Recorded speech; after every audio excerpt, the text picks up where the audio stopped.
Assalamu alaikum. We are studying the minerals metabolism, and most important exam point of view and in the general life. Iron is the most important mineral in organic material in our body. Now today we will see what are the factors which are affecting the absorption of iron. What are the factors which are affecting the absorption?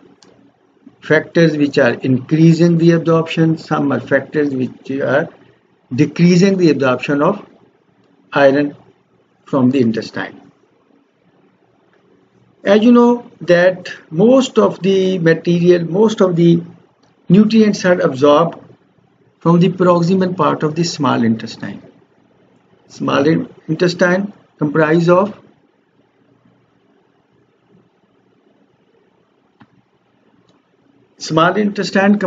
the yes, it is the duodenum, jejunum and ileum, and it is the proximal half of the jejunum up. The most of the minerals are absorbed from the GIT. Now what are the factors which can increase the absorption of? Number one, the low body stores of iron. In an anemic person, it's a compensation as requirement of the body. Our body, most of the nutrients are in the equilibrium of the body, that they should not be increased in the body, they should not be decreased in the body, and when there is a decrease, it means there are signals from inner side that it should be increased. And so when there is the iron deficiency anemia, there will be the increase. And when will be the iron deficiency anemia? Most important is the physiological condition, the pregnancy, when on one blood दो जानें उस पे पड़ रही होती हैं, mother and the child. So there is the increased iron is needed, and it's very common in the pregnant woman, the iron deficiency anemia. Iron deficiency anemia is most common in females because of the physiological condition, loss of the blood in the menses. Under this condition, the absorbed iron immediately passed on to the plasma for transport, and little iron remains stored in the intestinal mucosal cell. The nature has made very beautiful arrangement. When we took iron, it is being absorbed and it is the store. Main storage is in the form of the ferritin and hemosiderin in the liver and the reticuloendothelial system. But in the intestinal mucosal cell, where there is the absorption of the iron, there are some pockets in which there is a temporary storage of the iron takes place, because it can be easily used in the case of emergency. So, number one factor which increase the absorption from the body, it is the low body stores of iron, and the most common physiological reason is the pregnancy, in which there is a body needs more iron, so the absorption of iron from the GIT is increased.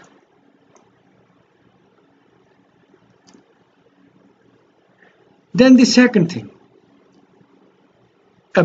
taking the ascorbic acid or the vitamin C along with the iron. As the iron is stored in the ferric form and it is absorbed in the ferrous form, it means that there must be some reducing agent which will convert the ferric in diet. Iron is in the ferric form, it is the bound form, and as we study that hydrochloric acid, the acidic medium required for the detachment from the food into the plasma, and it is in the ferric. But ferrous form iron is absorbed from the GIT, so there must be some reducing agent, and this is the ascorbic acid or vitamin B. When you took it with the iron, there will be the increased absorption of the iron from the GIT.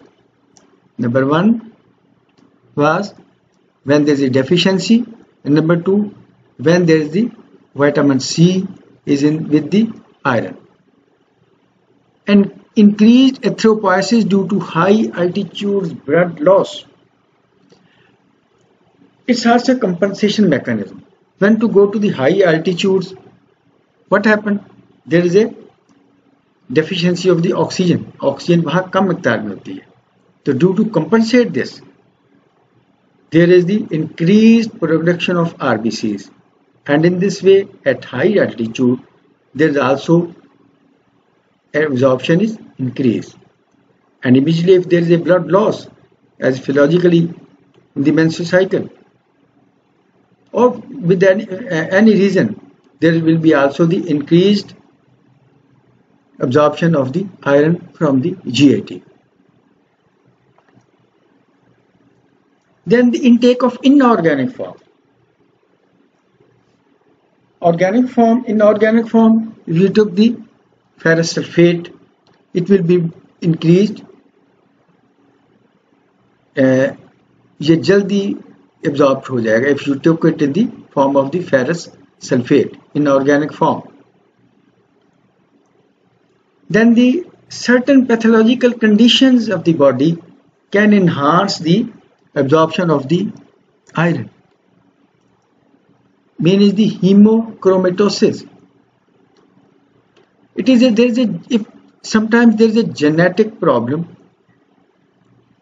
which increase the rate of iron absorption. Hemochromatosis, it is a pathological condition, it's not physiological condition. There is a genetic chain mutation in which a mechanism of genetic origin cause an increased rates of iron absorption, and in this way there will be the excess iron will be absorbed and it will deposit in most of the body tissues, and for when it is absorbed in the most of the body tissue, it will interfere with their function because it is excess. It's not a physiological, it is a pathological condition. These are some factors which are increasing the iron absorption. Now, there are certain factors which decrease the iron absorption, which inhibit the iron absorption. And the main is the malabsorption syndrome, in which these are the syndromes or diseases in which there is a pathological condition of the intestine which is from where the absorption is compromised, and these include the steatorrhea, Sprue and celiac disease. These are the most common condition, pathological condition in which there is the decreased absorption of the iron. Steatorrhea, it is basically excretion of the abnormal quantities of fat with fecal matter, and due to the reduced absorption of the fat by the intestine, there is inflammation of the gut, so there may be diarrhea. And then the Sprue.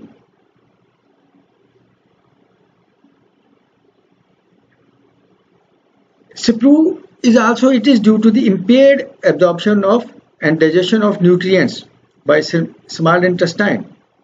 It may be the celiac Sprue, and celiac disease is basically gluten sensitive enteropathy. Gluten, it is a protein in wheat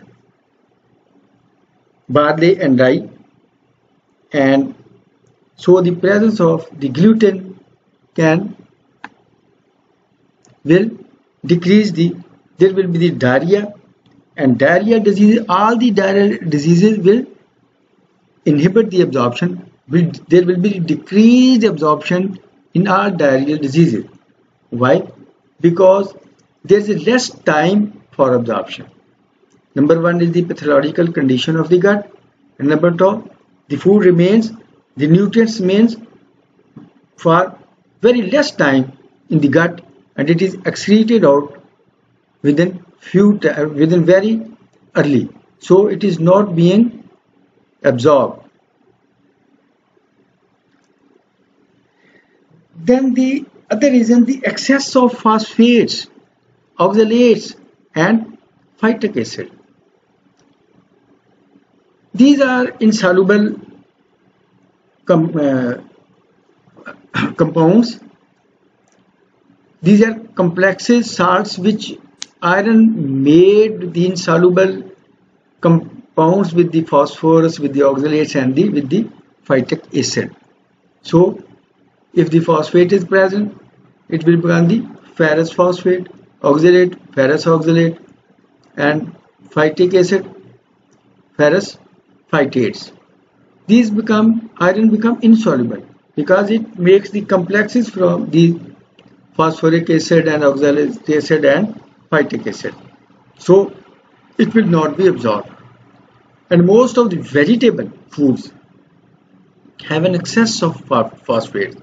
So the vegetable food will interfere with the iron absorption. Then the subtotal gastrectomy, cut of the gastric stomach. Subtotal, the some part of the stomach is surgically removed, and what will happen? There will be interference with the reduction of the ferric to ferrous. First of all, the gastric hydrochloric acid is required for the release of ferric form of iron from the food, and then this hydrochloric acid also required for the reduction of ferric into the ferrous, and it mainly takes place in the presence of hydrochloric acid and in the gastric juices. When there is a subtotal gastrectomy, it means we have decreased the size of the stomach, so there will be less amount of hydrochloric acid, there will be less area available. So what will happen? There will be less absorption of iron. Then the surgical removal of upper small intestine. As I've told you that most of the nutrients including iron is absorbed from the upper part of the small intestine, which is duodenum, jejunum, and it is mostly iron is absorbed proximal to the half length of the jejunum. So what will happen when we remove the upper small intestine? There is a loss of surface area which is connected with the iron absorption. So we have shortened the area of the absorption. So the absorption will be decreased. Then the food intake along with iron. The food will become the salts, the ferrous sulfate, ferrous oxalate, ferrous phosphate. So the absorption of the iron will decrease. It will make complexes. Then the antacid therapy. Antacid therapy is to increase the pH of the gastric juice. Antacids are used to neutralize the gastric acidity and it will increase the pH. pH, which is low pH, is required. Acidic environment is required for the release of iron, ferric iron, and from conversion of ferric to the ferrous form. So if we decrease the pH by taking the antacid, it will neutralize the hydrochloric acid and the iron absorption will decrease. And sometimes there is a disease, achlorhydria. Congenitally, there is an absence of the hydrochloric acid, or due to any reason there is absence of the chloric. Condition is called the achlorhydria, absence of hydrochloric acid. It will decrease the absorption of the iron. Then the high stores of the iron. Body को एक equilibrium रहना है, ना तो iron ज्यादा होना है ना आयरन कम होना है. If the body iron stores are high, it means there will be signals that absorption should be less, because self-sufficient. Body is self-sufficient, and if the more iron will come, it will cause problem. So less iron is absorbed if body stores are rich in iron. In other words, the intestinal mucosal cells with one iron storage block the further absorption of iron. As said, in the intestinal mucosal cell there is the temporary storage of iron. This storage iron will block the area for further absorption. ये area को block कर देगा, जिससे further absorption iron की कम हो जाएगी. Then iron in the mucosal cells.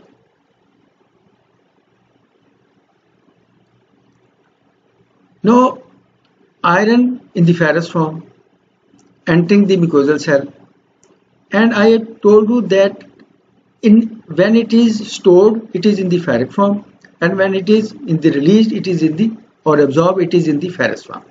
So when it will stored in the mucosal cell as temporary, it will be oxidized to ferric form by the enzyme peroxidase. Peroxidase is an enzyme which will oxidize the ferric form to the ferrous form to the ferric for the storage in the mucosal cell, and then it will combine with the apoferritin to form the ferritin. Ferritin is the storage form of the iron. It is the protein storage protein of the iron, and before converting in the ferritin form, it is converted to it is picked up. Iron is picked by the apoferritin below ferritin. Then it will be converted to the ferritin, which is also a temporary storage of iron, because from here we can use the iron when it is required. Apoferritin molecule is made of, it is a MCQ, apoferritin molecule is made of 24 subunits. Apoferritin molecule is made up of 24 subunits, and protein can bind many atoms of iron per molecule, forming ferritin, the intracellular storage form of iron. The ferritin, an intracellular protein that stores iron and releases it in a controlled fashion when required. This protein is produced by the almost all living organisms. Apoferritin and ferritin. Apoferritin consists of 24 subunits. Then from the mucosal cell, iron may enter the blood stream. From the mucosal cell, iron, which mainly depends on the body needs, or lost when the cells are desquamated. You know that the RBCs, the life of RBC is 120 days, and when there is a loss of blood, this is replaced from this mucosal cell. Mucosal iron may enter the blood stream, which mainly depends on the body need, when there is a low iron plasma level, then it will be released from the mucosal cell.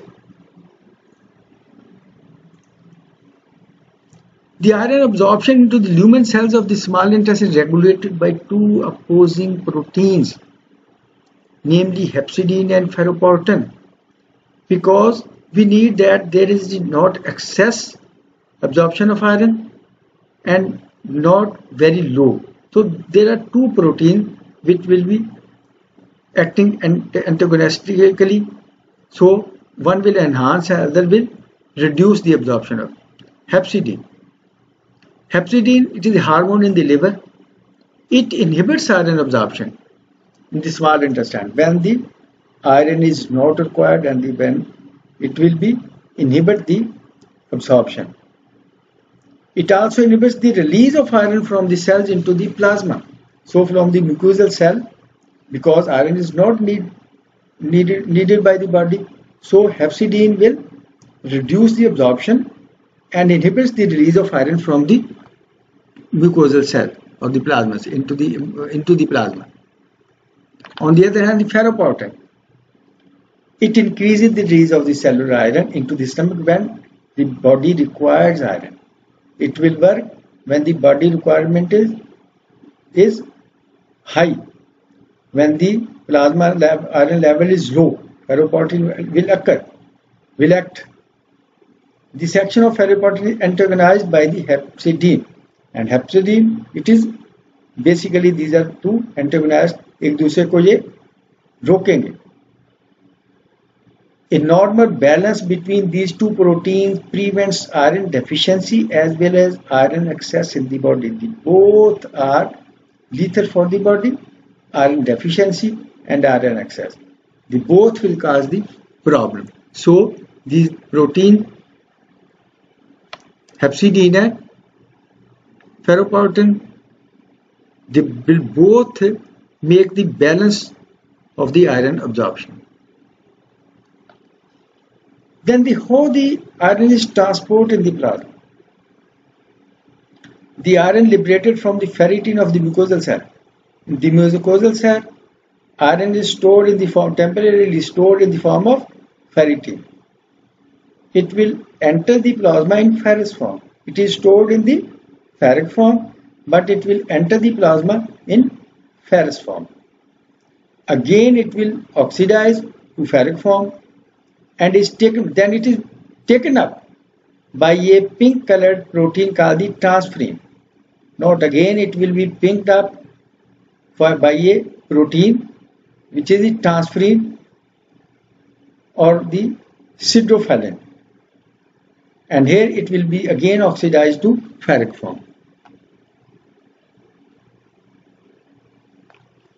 The transfer of iron to the transferrin is catalyzed by the copper containing protein, namely the ceruloplasmin. Ceruloplasmin is a copper containing protein. It means when there is a deficiency, there will be deficiency of copper. It can cause MCQ how copper can cause the iron deficiency anemia. If there is a deficiency of copper, it will decrease the protein which is a copper containing protein ceruloplasmin, and when ceruloplasmin is not available, then the transfer of iron to the transferrin will become inactive or will compromise. One molecule of transferrin binds 2 atoms of iron, and the absorbed iron is utilized to form products such as the heme according to the body requirement. The excess iron is stored in the body as a ferritin. Now it is somewhat permanent storage. In the form of ferritin is stored in the mucosal cell with a temporary storage, and then in the hepatocytes and reticuloendothelial system.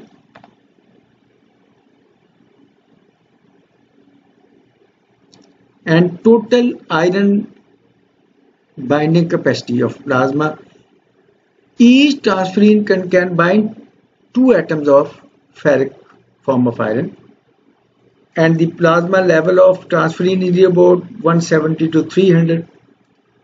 It means that average is 250 milligram per deciliter, and it can bind the near about 400 to 500 milligram of iron per deciliter plasma, and this is called the total iron binding capacity, or TIBC. Each molecule of transferrin can bind, one molecule of transferrin can bind 2 iron atoms, so near about 400 to 500 milligrams of iron can be stored in the plasma, it can be bind with the transferrin in the plasma. So this is called the total iron binding capacity. And iron is mainly stored in the liver, spleen and bone marrow in the form of ferritin, and in the mucosal cells ferritin is stored as a temporary storage of. Thank you very much. Now next we will see the metabolism of iron.